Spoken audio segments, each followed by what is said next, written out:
इस मूवी के स्टार्ट में हमें एक फैमिली को दिखाया जाता है जो अपने बेटे बेन की बर्थडे सेलिब्रेट करने के लिए कैरेबियन सी पे आए थे। सब कुछ बिल्कुल नॉर्मल चल रहा था। जूलियन यानी बेन की मॉम स्विमिंग करने के लिए समुद्र में जंप कर देती है, जबकि बेन और उसके डैड टॉम फिशिंग में बिजी थे। अचानक जूलियन को स्विमिंग करते हुए ऐसा फील हुआ जैसे कोई बड़ी सी चीज उनके इर्द गिर्द चक्कर लगाने लगी हो। जब उसने रुक कर देखा तो समुंदर बिल्कुल नॉर्मल था, लेकिन तभी किसी ने उसे एकदम से समुंदर के अंदर खींच लिया। सेम उसी टाइम पर यॉर्क के इंस्ट्रूमेंट भी इन्हें खतरे की साइन देने लगे थे, पर बेन और टॉम ने उन पर ध्यान नहीं दिया क्योंकि वो फिशिंग कर रहे थे। डूबती हुई जूलियन अपने आप को बचाने की कोशिशों के साथ साथ टॉम को बहुत आवाज़ें देती है, लेकिन किसी का भी उस पर ध्यान जाता ही नहीं। अब तो जूलियन को ऐसा लगने लगा था कि जैसे पानी पीछे पीछे जा रहा हो, और साथ साथ पानी के वो भी। अब किस्मत से यॉर्क से दूर जाता जूलियन को टॉम ने भी नोटिस कर लिया और फौरन पानी में जंप कर दी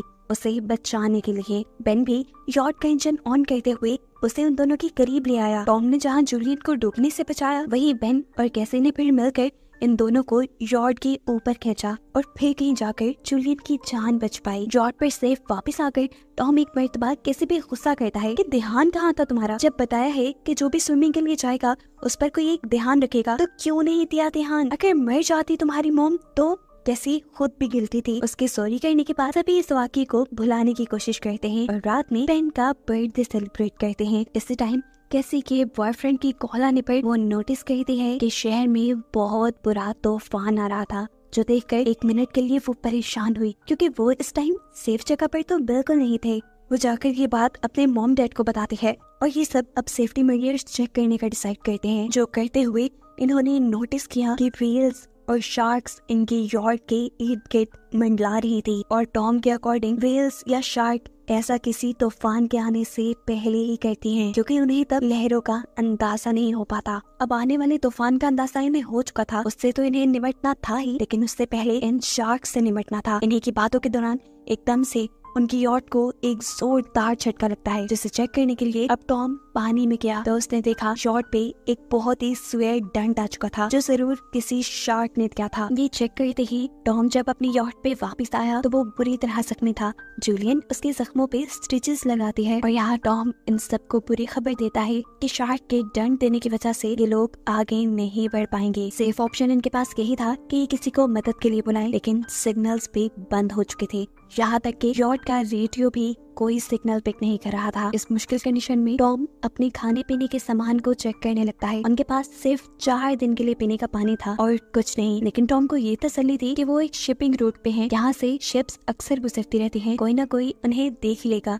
इनकी इन्हीं बातों के दौरान अचानक बाहर से इन्हें जोरदार आवाज सुनाई देती है। बाहर जाकर जब इन्होंने देखा तो एक मेट्रॉइड बिल्कुल जमीन से टकराने वाला था और इनकी शिप की तरफ आ रहा था। उससे बचने के लिए टॉम जल्दी से अपनी यॉर्क का इंजन ऑन कर देता है। हालांकि वो जानता था अगर उसने ऐसा किया तो उसकी शिप तबाह हो जाएगी, और बिल्कुल ऐसा ही हुआ। यॉर्क का इंजन तबाह हो गया और दूर से एक दूसरा मेट्रॉइड भी उनकी तरफ बढ़ने लगा। अपने आप को बचाने के लिए कुछ और तो कर नहीं सकते थे, इसलिए लोग तेजी से यॉर्क के निचले हिस्से की तरफ चले गए और लाइफ जैकेट्स भी इन्होंने पहन ली। जिसके बाद बस इन्हें एक जोरदार आवाज सुनाई दी और ये सब बेहोश हो गए। इन्हें जब होश आया तो ये सब जिंदा थे। चोटें तो इन्हें बेशक आई थी, लेकिन हैरानकुन बात ये थी कि अब इनकी बोट के अंदर एक बहुत बड़ा होल होने के बावजूद भी इनकी बोट के अंदर बिल्कुल पानी नहीं था। टॉम और बेन ने जब बाहर जाकर देखा तो इनकी बोट एक सहराई पथरीले इलाके पे आ गई थी। ये जगह बिल्कुल बदल चुकी थी। जहाँ पानी था वहाँ अब बस मिट्टी के पहाड़ रह गए थे। टॉम जल्दी से अब कंपास निकालता है और डायरेक्शन देखने लगा। तब जाकर उसे पता चला कि इस जमीन के साथ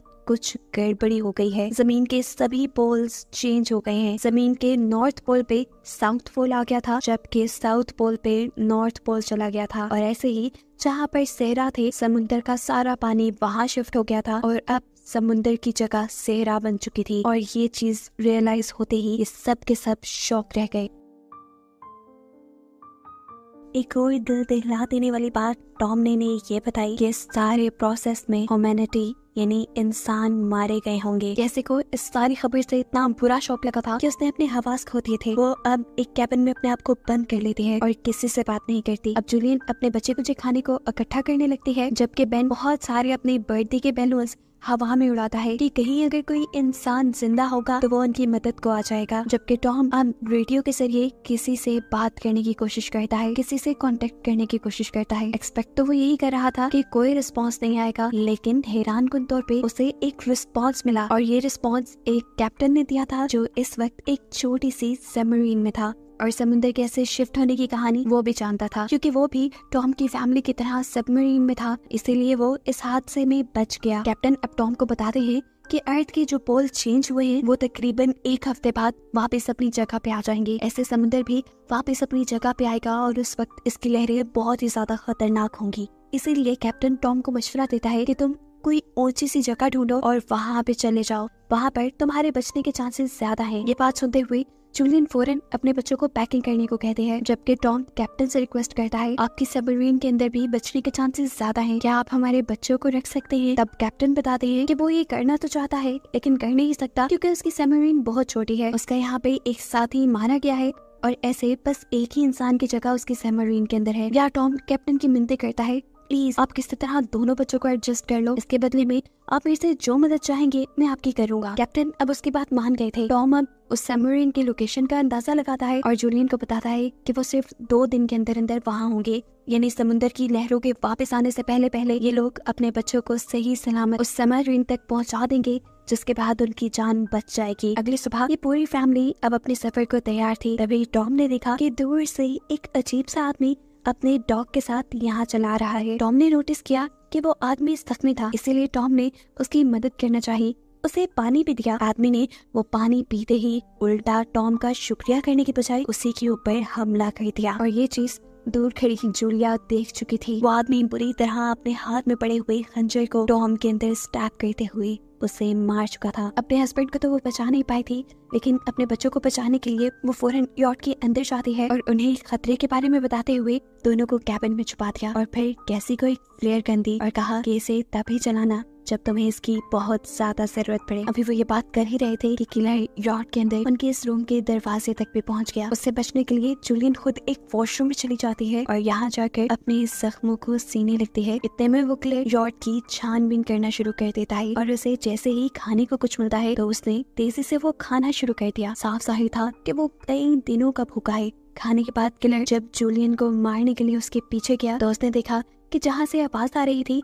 वो कैबिन तो खाली था। असल में जूलियन बोट में हुए सुराख से निकलकर भाग चुकी थी, लेकिन उसकी बदकिस्मती कि उसे इस किलर के डॉग ने देख लिया जो उस पर भौंकने लगता है और उसे चुप करवाने के लिए जूलियन उसे मार देती है और खुद बोट के नीचे छुप जाती है। वैसे तो वो किलर को ना मिलती, लेकिन किलर ने जब दूर अपने डॉग को मारा देखा तो वो समझ गया कि जूलियन बोट से बाहर है। अब जैसे ही किलर उसे पकड़ने के लिए बोट से नीचे उतरा, जूलियन बोट की दूसरी तरफ से एक दूसरे टूटे हुए शीशे को अपना रास्ता बनाते हुए बोट के अंदर आ गई, लेकिन उसकी बदकिस्मती कि थोड़ी ही देर में पकड़ी गई वो उस किलर के हाथों। किलर उसे बालों से पकड़ के खूब टॉर्चर करता है, उसका गला दबाने लगता है, जबकि जूलियन अपने आप को बचाने के चक्कर में उसके साथ लड़ने लग जाती है। कैसी जो कैबिन से ये सब कुछ देख रही थी उसे लगा ये सही मौका है फ्लेयर गन यूज करने का। उसने यहाँ पे फ्लेयर गन चला दी जिससे उस आदमी को तो ज्यादा नुकसान नहीं हुआ, लेकिन उनकी यॉट जलने लगी। अब अपने आप को बचाने के लिए जूलियन जल्दी से अपने दोनों बच्चों को लेकर इस यॉट से निकल गई। जहाँ से बाहर निकलते हुए उस किलर ने दोबारा जूलिया के ऊपर हमला किया, लेकिन इस मर्तबा जूलियन ने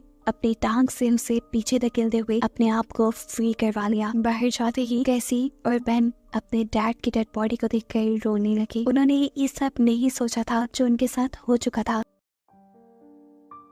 बेन को लग रहा था कि ये सारा उसका कसूर है, ना वो कलरफुल बैलून्स वहाँ छोड़ता और ना ही ये इंसान उन्हें देखकर यहाँ तक आता। अब जूलियन भी अपने हस्बैंड के पास रो ही रही थी कि तभी उसने देखा कि किलर जल्दी ही यॉट से बाहर निकल आया है। यहाँ रुकना बहुत बेवकूफ था। वो अपने बच्चों को लेकर यहाँ से भागती है। भागते भागते ये लोग काफी थक चुके थे। ये लोग एक पहाड़ी के पीछे अब आराम करने के लिए रुकते हैं, क्योंकि इन्हें लगा कि उस किलर ने इनका पीछा छोड़ दिया होगा। यहाँ पर भी बेन बस रो ही रहा था। कैसी उसे हौसला देते हुए थोड़ा सा पानी देती है, लेकिन बेन ये पानी पीने से भी इनकार कर चुका था। अभी वो लोग ये सब बात ही कर रहे थे कि जूलिया ने देखा कि किलर अभी भी उनके पीछे है। ये तीनों जल्दी से किलर से बचने के लिए आगे भागना शुरू कर देते हैं। भागते भागते ये लोग थक भी चुके थे, लेकिन पीछे जब भी देखते तो किलर इनके पीछे ही होता। किलर से बचने के लिए ये लोग रुकते नहीं और भागते हुए एक ऐसी जगह पर पहुंचते हैं जिस जगह पर जहरीला पानी मौजूद था। यहाँ पर उन्हें कुछ भी हो सकता था, लेकिन जूलियन यही से आगे गुजरने का अपने बच्चों को ऑर्डर देती है।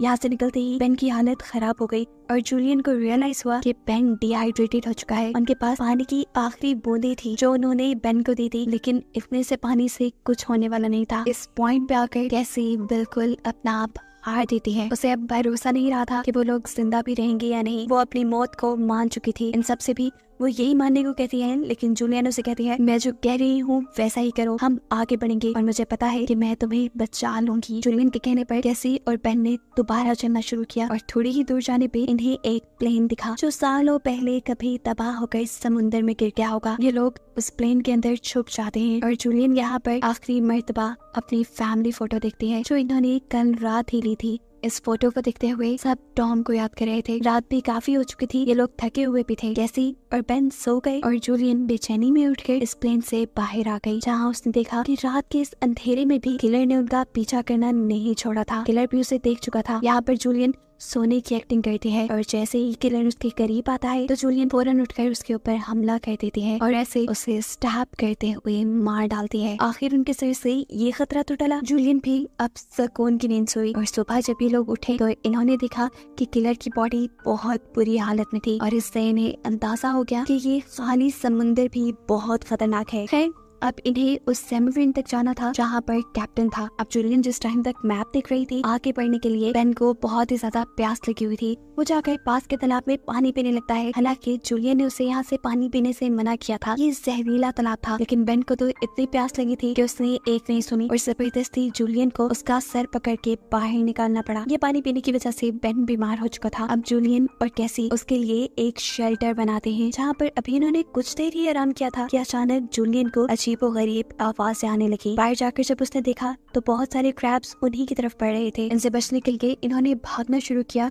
और दूर इन्हें एक बहुत बड़ी शिप नजर आई। ये एक कार्गो शिप थी जिसके अंदर बहुत सारे कंटेनर्स भी थे। इन्हीं कंटेनर्स के अंदर कुछ लोगों ने पनाह ली हुई थी। इन तीनों को देखते ही वो सारे के सारे लोग एक कंटेनर में जाकर उसे लॉक कर देते हैं और जूलियन दरवाजा खोलने के लिए मदद मांगने के लिए गिड़गिड़ाती रह जाती है। क्रैब्स का एक बड़ा तूफान अब इनके पीछे था। इनसे बचने के लिए बेन और कैसी कंटेनर के ऊपर चढ़ गए और जूलियन ने भी ऊपर चढ़ना शुरू किया, लेकिन तब तक एक क्रैब उसे काट चुका था। लेकिन जूलियन उसे हटाते हुए ऊपर आ गई। उसने अपने जख्मी पाँव को अपने स्कार्फ के साथ बांध दिया और फिर बेहोश हो गई। बेन और कैसी ने देखा कि वो क्रैब्स उस कंटेनर को काटते हुए उसके अंदर चले गए थे और वहाँ के लोगों पर उन क्रैब्स ने बुरी तरह हमला कर दिया। हालांकि जिन लोगों के पास वेपन्स थे उन्होंने वेपन्स के जरिए उन क्रैब्स को मारने की कोशिश तो की, लेकिन वो कितने भी क्रैब्स को मारते। खैर सुबह हुई और जूलियन को होश आया। उसने देखा कि उसकी दोनों बच्चे यहाँ नहीं है। वो बुरी तरह डर गई क्योंकि ये इतनी खतरनाक जगह थी कि कोई भी मर सकता था। जूलियन उनको खोने की डर से रोने लगी थी, लेकिन तभी दूर से उसे कैसी और बेन आते दिखाई दिए, जो असल में खाने और वेपन्स की तलाश में गए थे और अब क्रैब्स पे यहाँ से नजर नहीं आ रहे थे क्योंकि वो यहाँ से आगे शिफ्ट हो गए थे। उन्हें देखकर जूलियन की जान में जान आती है। जूलियन अब अपने क्रैब के काटे जख्मों का ध्यान करती है, जबकि बेन अपने इकट्ठे किए हुए वेपन्स को देखने लग जाता है। अब जूलियन अपने रेडियो के जरिए कैप्टन से कांटेक्ट करती है, जो उसे बताता है कि उसके ऊपर भी सी क्रिएचर्स ने हमला कर दिया है। वो बहुत ही ज्यादा जख्मी है और वो अब इनकी मदद नहीं कर सकता। साथ ही उसने अब जूलियन को ये भी बताया था कि समुद्र जल्द ही अपनी जगह पर वापस आने वाला है, इसीलिए तो ये सारी क्रिएचर्स वापस आ गई हैं।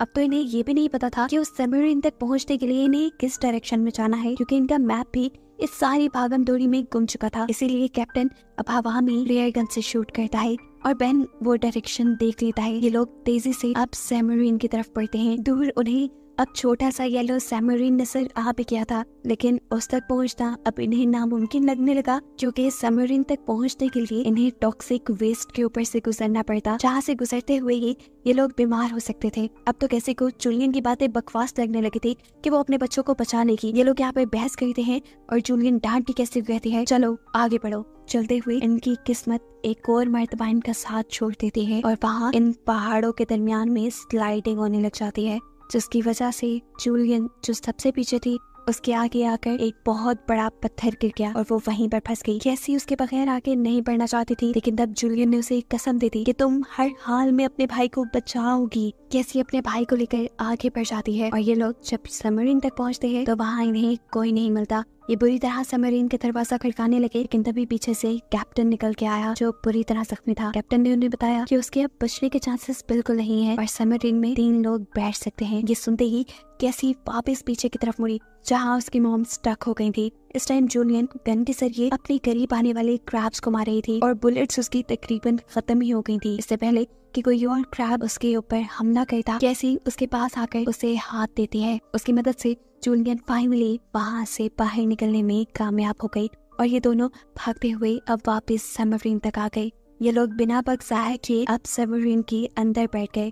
इनके बेल्ट्स लगाते हुए ही इन्हें सामने से समुद्र की एक बहुत बड़ी लहर आती दिखाई दी, जिसके इनके सबमरीन से टकराते ही ये लोग बेहोश हो गए। जूलियन को अब जब होश आया तो हैरानकुन तौर पे उनकी सबमरीन इस वक्त पानी में नहीं थी। समुद्र की वो बड़ी लहर इनकी सबमरीन को घसीट के एक तबाह हुए शहर पे ले आई थी, जिसकी हालत बता रही थी कि यहाँ पर उनके अलावा कोई जिंदा नहीं रहा होगा। और बस यही दिखाते हुए ये कहानी यहाँ खत्म हो गई।